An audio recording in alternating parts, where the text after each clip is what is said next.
Waɗannan da kuke gani daga ƙasa su ne WhatsApp channels. Wannan su ne channel ɗin da za su yi maka recommending bayan sun maka recommending asalin mai kayan kenan, wato Mark Zuckerberg. Kamar mu da muke Najeriya duka za su yi maka recommending mutanen da suke Najeriya ne. Kuka duba nan wajen post Najeriya gashi nan Broda Shagi comedian, Brain Jeto da kuma sauransu. Idan har kana so ka follow ɗin mutum kuma sai ka taɓa nan wajen follow, sai ka agree and continue idan har WhatsApp ɗinka sabo ne.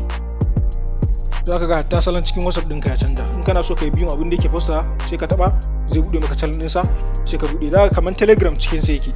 Duk channel ɗin da kai following kuma za ka gansu daga saman nan sun mutu. Daga saman nan za ku ga gashi nan. Idan na ƙara yin following ɗin wannan post Najeriya,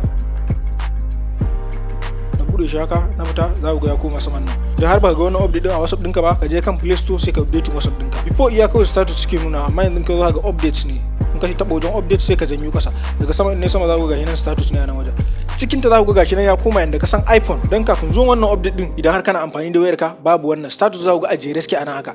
Amma yanzu idan ka zo kana amfani da wayarka yanda ka san cikin iPhone zaka daga ganin ta inda har kana WhatsApp. Don har wannan update din ya kayatar da ku, kar ku manta da like sannan ku ajiye mun comment akan wani kalan abu kuke so ku sani dangane da WhatsApp ɗinku.